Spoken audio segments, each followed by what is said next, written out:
The Timeless Secrets of Women, Relationships, and Attraction, a journey through 7 eras.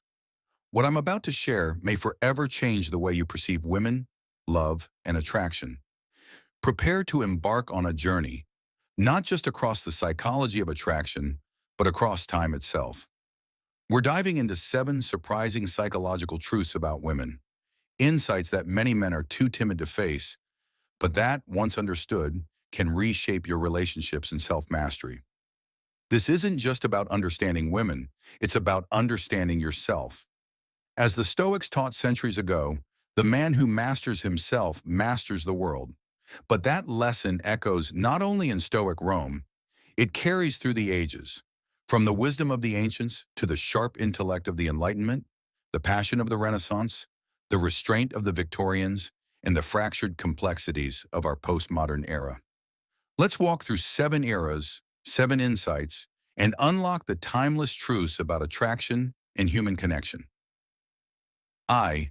Ancient era, sensual rituals and the power of touch. In the ancient world, love and sensuality were woven into the fabric of life. Think of Cleopatra bathing in perfumed oils, seducing not just with beauty, but with presence, ritual, and touch. Here's the first surprising fact. Attention to detail, including the use of creams, oils, and focused foreplay, transforms physical intimacy into emotional connection. Ancient cultures knew this well. In Egypt, Greece, India, and China, sensuality wasn't rushed, it was ritualized. Foreplay wasn't optional, it was essential. The modern man often forgets this, thinking that passion is about spontaneous combustion, but the ancients teach us the buildup is the fire.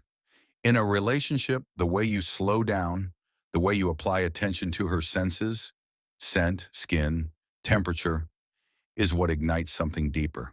It's not about tricks or hacks, it's about presence. As the Stoic Epictetus taught, no man is free who is not master of himself. When you're rushing, unfocused, scattered, she feels it. When you slow down, focus, and deliberately engage both her body and her mind, you create not just pleasure, but connection. In a world where everything is fast, slowness becomes a superpower. Master the art of detail, and you master the art of love. Second medieval era, the scent of loyalty in the unseen bonds. Fast forward to the medieval period, an age of chivalry, courtly love, and deep, often secret longing. The second surprising fact, scent plays a profound, often invisible role in attraction. You may think love is about words, gifts, or deeds, but beneath it all, there's a primal mechanism at play. Studies show if a woman is drawn to the way you smell, your natural body scent combined with your grooming, the odds of her falling in love jump by nearly 97%. Why? Because the olfactory system, our sense of smell, is directly connected to the limbic system, the part of the brain responsible for emotion and memory. In medieval times, knights would carry a lady's handkerchief or token not just for show, but because it carried her scent, her essence. From a Stoic perspective, this teaches us awareness of invisible forces. Marcus Aurelius wrote, "Observe always that everything is the result of change, and get used to thinking that there is nothing nature loves so well as to change existing forms and to make new ones like them. You can't control chemistry, but you can control the conditions you present. Good hygiene, a well-chosen cologne, or even knowing when to let your natural scent come through taps into something raw and ancient. This isn't manipulation, it's alignment with nature's forces." Third Renaissance era, cycles, nature, and desire. The Renaissance was a time of rediscovery of the human body, the natural world, and the delicate interplay between art and science. Here's the third truth. A woman's desire fluctuates with her biological cycle, particularly during ovulation. Modern men often overlook this, but Renaissance thinkers, inspired by Galen and Hippocrates, understood the rhythms of the body. During ovulation, a woman's desire naturally rises. She becomes more attuned to attraction, more open to intimacy. But here's the key. This surge isn't about you. It's not because you suddenly became more attractive. It's biology. The Stoic lesson here is profound. You have power over your mind, not outside events. Realize this, and you will find strength. Recognize the forces at play. Stay grounded. It's tempting to see her heightened desire as validation of your worth. But real self-mastery means staying calm, respectful, and centered. It means recognizing you are not the center of the universe. Understanding her biology doesn't mean you're manipulating her. It means you're respecting the truth of nature. Fourth Enlightenment era. The mind's mirror and inner fears. The Enlightenment emphasized reason, introspection, and the workings of the human mind.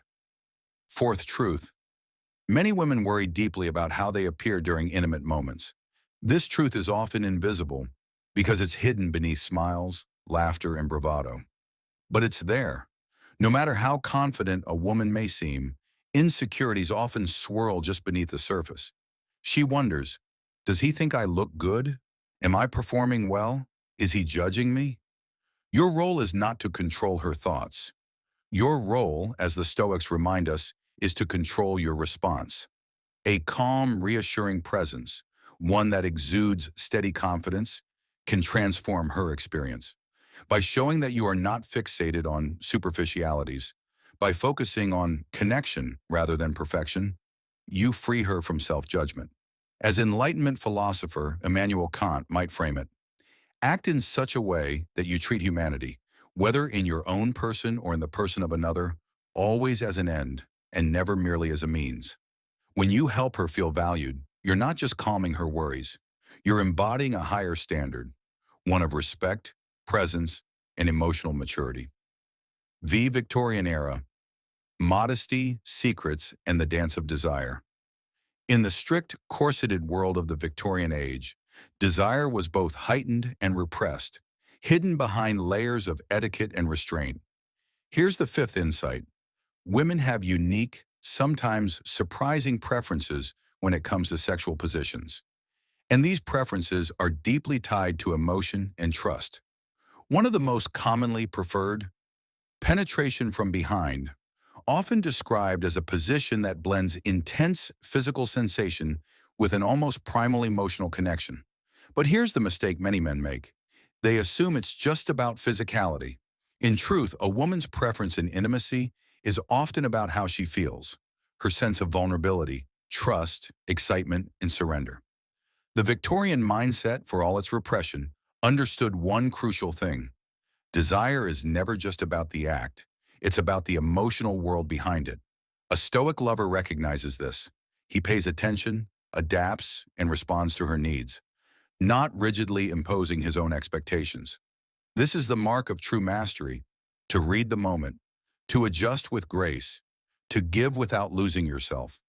In intimacy, as in life, adaptability is strength. 6. Modern era, the battle of minds and words. We enter the 20th century, the modern era, a time of intellectual explosion, psychological exploration, and the rise of emotional complexity. Sixth truth. For women, mental stimulation is often the true key to arousal and connection. You can have the body of an athlete and the face of a movie star, but if you can't engage her mind, you will never touch her soul. The modern woman craves connection beyond the physical. She wants depth, wit, curiosity, and emotional resonance. Marcus Aurelius reminds us, the happiness of your life depends upon the quality of your thoughts. Your inner world shapes the way you engage with hers. This isn't about intellectual performance or showing off. It's about genuine curiosity, asking good questions, listening deeply, sharing meaningful thoughts. When you cultivate your own mind, reading, reflecting, learning, you naturally become more magnetic. Remember, in modern love, the battlefield is often the mind. Win there, and the rest will follow. 7. Postmodern era. Social proof, scarcity, and the high-value man. Finally, we step into the postmodern era, a time of fractured identities, endless options, and social media-driven attraction. Seventh truth. A man's desirability skyrockets when other women find him desirable. This is called the desirable man effect. And it's not a gimmick. It's a deep evolutionary response. When a woman sees you as a man other women want, it triggers a sense of social proof and scarcity. You become high value, not because you chase validation, but because others already validate you. But here's where the Stoic warning comes in. Your worth cannot be defined by others. True strength comes from within. He who lives in harmony with himself lives in harmony with the universe. Marcus Aurelius. You can let social proof work in your favor, but never let it define you. Your path, your integrity, your self-mastery, these are the cornerstones of true attraction. Final reflection. Across all eras, it begins with you. We've now walked through 7 surprising truths viewed through the lens of 7 eras. The lesson is clear. No matter the time, the culture, or the fashion, true power in relationships starts not with mastering others, but with mastering yourself. Drop a comment below with the phrase, "Understanding women starts with understanding yourself." Let me know, which era resonated with you the most? Which truth challenged your perspective? And how are you going to apply these?